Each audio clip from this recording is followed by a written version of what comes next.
अस्सलाम वालेकुम। आज हम मियोसिस की सिग्निफिकेंस और मियोसिस की इम्पोर्टेंस आज हम पढ़ेंगे। मियोसिस का प्रोसेस हमने देख लिया है। इसके की पॉइंट्स अगर हम देखते हैं, मियोसिस को अगर हम समरी की फॉर्म में देखें तो meiosis is a process of cell division which results in the formation of 4 haploid daughter cells, and daughter cells have unique combinations of chromosomes. Daughter cells don't have homologous pairs, but the haploid number of chromosomes as compared to their parent cells. And also meiosis creates gametes, and meiosis ensures variability in offsprings, and gametes combine to create a zygote which is diploid and which is the main function step of the sexual reproduction. अब अगर हम meiosis की importance की बात करते हैं तो सबसे पहला जो इम्पोर्टेंट सिग्निफिकेंट रोल है मियोसिस का, that is gamete formation. In sexual reproduction, two types of gametes are produced. One is egg, the other one is sperm, and both these are haploid cells. These haploid cells, they unite or combine to form a diploid cell, that is zygote. तो ये जो haploid gamete formation है, that is the role of meiosis that we get as a result of meiosis. Second most important role of meiosis is the maintenance of specific number of chromosomes in species. आपको पता है कि हर species के अंदर number of chromosomes जो है वो specific होता है. अब उसकी प्रोजनी सेल के अंदर या उसकी डॉटर सेल्स के अंदर उस नंबर ऑफ़ क्रोमोसोम्स को मेंटेन रखने के लिए मियोसिस बहुत ज़रूरी है. इसकी एग्जांपल मैं आपको सिंपल से देती हूँ. ह्यूमंस के अंदर जो है 46 नंबर ऑफ़ क्रोमोसोम्स होते हैं, जिसमें से 22 पेयर्स ऑटोसोम के होते हैं और एक पेयर सेक्स क्रोमोसोम्स का होता है. यानी जो इसके डॉटर सेल्स हैं, अगर ये माइटोसिस से डिवाइड करते हैं, जैसे ऑटोसोम्स के अंदर सोमेटिक सेल्स के अंदर माइटोसिस होती है, तो 46 नंबर ऑफ़ क्रोमोसोम्स जो है वो मेंटेन रखा जाता है. इसी तरह अगर इसके सेक्स सेल्स भी डिप्लॉयड होते, तो अगर उसका नंबर 46 ही होता तो 46 प्लस 46 तो 92 नंबर बन जाता, तो ये एक एबनॉर्मल सेल होता. अब 46 number of normal number of chromosomes को मेंटेन करने के लिए ज़रूरी है कि इसके जो गैमेट्स हैं उनको हैप्लॉइड होना चाहिए.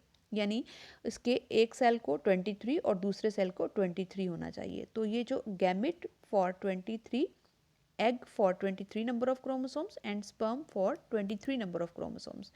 This is possible due to the meiosis. Then हमने मियोसिस में देखा कि प्रोफेज़ 1 में जो है पैकिटीन स्टेज के अंदर क्रॉसिंग ओवर होती है. This crossing over is the is very important for genetic variation, क्योंकि इस क्रॉसिंग ओवर के अंदर होता क्या है, एक्सचेंज ऑफ जेनेटिक मटेरियल होता है. ठीक है, और इस एक्सचेंज ऑफ जेनेटिक मटेरियल के रिज़ल्ट पर क्या आता है, वेरिएशंस आती हैं. और ये वेरिएशंस जो हैं they are very very important for the evolution. इन्हीं वेरिएशंस की वजह से एक ही पेरेंट्स के जो बच्चे होते हैं वो आपस में डिफरेंट होते हैं. ठीक है, अब देखिए, अगर एक घर में एक फादर और मदर से आने वाले अगर 4 चिल्ड्रन हैं उनके, यानी 4 बहन भाई हैं, सिबलिंग्स जो हैं, वो आपस में उन डिफ़र करते हैं. ठीक है, उनकी जेनेटिक, उनके अंदर जेनेटिक वेरिएशन होती है. इसी तरह उनके फिनोटाइपिकली भी वो एक दूसरे से डिफरेंट होते हैं. अब ये जो डिफरेंसेस आते हैं, ये जो वेरिएशंस आती हैं, ये वेरिएशंस बेसिकली जेनेटिक वेरिएशंस हैं, जो कि किस वजह से आती हैं, क्रॉसिंग ओवर की वजह से आती हैं. इसी तरह जो है वो हैप्लॉन्टिक लाइफ साइकिल जो है, जिसमें ज़ाइगोटिक मियोसिस का मैंने आपको बताया था. और ये ज़ाइगोटिक मियोसिस जो है, ये कुछ ऑर्गेनिज़म्स के अंदर, लोअर ऑर्गेनिज़म्स के अंदर जो है वो मियोटिक डिवीजन्स करवा के उनका जो लाइफ साइकिल है उसको मेंटेन करती है. इसी तरह जो है वो इंडिपेंडेंट असॉर्टमेंट जो कि पेरेंटल और मैटरनल क्रोमोसोम्स में होती है. अब ये इंडिपेंडेंट असॉर्टमेंट जो है, ये रैंडम असॉर्टमेंट जो है गैमेट्स की, ये भी कॉज करती है, मॉडिफाई करती है जीनोम को और वेरिएशंस लेके आती हैं. और these variations are the basis of the evolution. and also make every individual very specific, particular and unique in his characteristics. And even the progeny of very same parents, यानी एक ही parents से आने वाली जो प्रोजनी होती है, जो उनकी आगे जनरेशन होती है, जो उनकी नस्ल होती है, जो उनके बच्चे होते हैं, they are not identical to each other, बल्कि एक दूसरे से डिफरेंट होते हैं, वेरिएबल होते हैं. तो it is all the results of the meiosis. ये सारे के सारे मियोसिस के जो हैं वो सम्राट हैं, मियोसिस के सारे ये फ्रूट्स हैं हमारे पास. ठीक है. इसके अलावा प्लांट्स के अंदर स्पोर फॉर्मेशन के टाइम पे भी मियोसिस होती है, और जिसमें जो है वो नंबर ऑफ़ क्रोमोसोम्स जो हैं जिनके अंदर प्लांट्स के अंदर जो है वो उसको मेंटेन रखा जाता है, which is restored after fertilisation, और maintain the chromosome number constant generation after generation. ये मैंने आपको बता दिया है. इसी तरह क्रोमोसोम नंबर जो है वो अगर ये मियोसिस ना होती तो क्रोमोसोम नंबर जो है वो डबल हो जाता. ठीक है. तो यहाँ तक जो है ये मियोसिस की सिग्निफिकेंस है. आप इसको 4 पॉइंट्स में डिस्कस कर सकते हैं. एक तो आप maintenance of the specific number of chromosomes, gamete formation और जेनेटिक वेरिएशन, एवोल्यूशन और हैप्लॉन्टिक लाइफ साइकिल. इसको 5-6 पॉइंट्स में आप इसकी सिग्निफिकेंस को डिस्कस कर सकते हैं. नेक्स्ट हमारा टॉपिक है मियोटिक एरर्स, जिसको नॉन डिसजंक्शन भी कहा जाता है. डिसजंक्शन का टर्म जो है वो मैंने पहले आपको प्रीवियस लेक्चर्स में एक्सप्लेन किया था कि एनाफेज स्टेज पर जब क्रोमोसोम्स एक दूसरे से अलहदा हो जाते हैं, सेपरेट आउट हो जाते हैं या सेग्रीगेट हो जाते हैं, तो इस सेग्रीगेशन को या सेपरेशन ऑफ क्रोमोसोम्स को डिसजंक्शन कहा जाता है.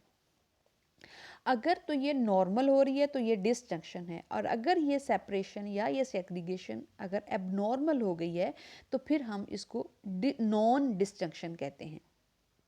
ठीक है. अब ये नॉन डिसजंक्शन होती क्या है? This is failure of the homologous chromosomes to separate properly during the meiosis. सिर्फ मियोसिस में नहीं होती, ये माइटोसिस में भी हो सकती है. ठीक है. एनाफेज स्टेज तो माइटोसिस में भी आती है और मियोसिस में भी आती है. तो इस तरह ये जो एबनॉर्मल सेपरेशन ऑफ क्रोमोसोम्स जो है ये माइटोसिस में भी हो सकती है, मियोसिस में भी हो सकती है, लेकिन इस वक्त हम इसको मियोसिस के हवाले से स्टडी करेंगे.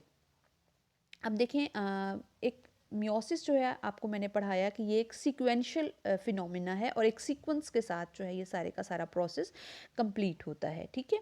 और हर फेज़ के बाद जो है एक अप्रोप्रिएट फिनिश होता है इस प्रोसेस का. सम टाइम क्या होता है कि क्रोमोसोम्स जो हैं एनाफेज स्टेज के ऊपर क्रोमोसोम्स की जो सेग्रीगेशन होती है ये नॉर्मल नहीं होती, और क्रोमोसोम्स जो हैं वो they fail to segregate properly, and the result is the abnormal of chromosomes in the daughter cells. ठीक है. अब इस डायग्राम में ही आप देखें ये एक पेरेंट सेल है जिसके पास 2 नंबर ऑफ क्रोमोसोम्स हैं, एंड ये देखें यहाँ पर बिल्कुल नॉर्मल डिसजंक्शन हुई है, और it has the after meiosis 1, ये मियोसिस 1 हुई है, और इसके बाद ये 2 डॉटर सेल्स आए हैं which have the proper number of chromosomes, और इसी तरह इनके बाद मियोसिस 2 यहाँ पर हुई, और मियोसिस 2 के नतीजे में ये 4 हैप्लॉइड डॉटर सेल्स आ गए. This is the normal phenomena. ये इसको हम कहेंगे डिसजंक्शन. अब यहाँ पर आपको नॉन डिसजंक्शन दिखाई गई है.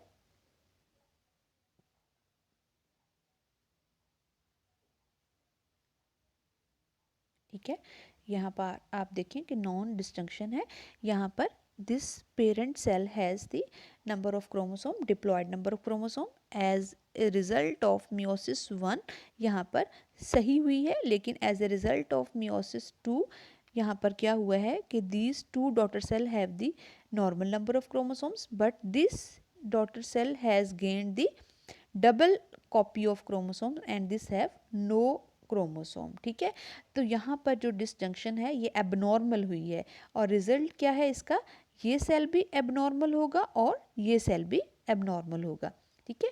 तो ये नॉन डिसजंक्शन जो है ये मियोसिस 1 की स्टेज पे भी हो सकती है और मियोसिस 2 की स्टेज पे भी हो सकती है. यहाँ पर भी जो है ये नॉर्मल और एबनॉर्मल फिनोमिनन जो है वो नॉन डिसजंक्शन का दिखाया गया है. यहाँ पर आप देख सकते हैं कि मियोसिस 1 भी नॉर्मल हुई है, मियोसिस 2 भी नॉर्मल हुई है, और रिजल्ट जो है 4 नॉर्मल हैप्लॉइड सेल्स. ठीक है. यहाँ पर मियोसिस 1 में नॉन डिस्जंक्शन हुई, और जिसकी वजह से क्या हुआ कि ये सारे के सारे सेल्स जो हैं, इनमें से ये 2 सेल्स नॉर्मल हुए हैं और ये सेल जो हैं ये एबनॉर्मल बने हैं। इसी तरह यहाँ पर भी नॉन डिस्जंक्शन दिखाई गई है।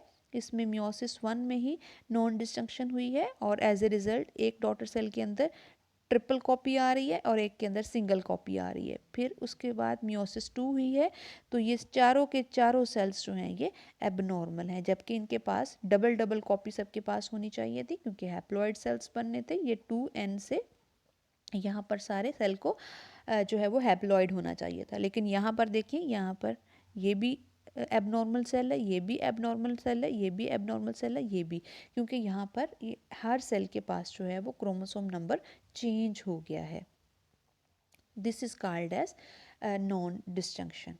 ठीक है। अब नॉन डिस्जंक्शन की कुछ एरर्स जो हैं, मियोटिक एरर्स जो हैं, इनकी हम एग्जांपल्स पढ़ेंगे कुछ डिजीज़ की फॉर्म में, वो मैं नेक्स्ट लेक्चर में आपको पढ़ाती हूँ।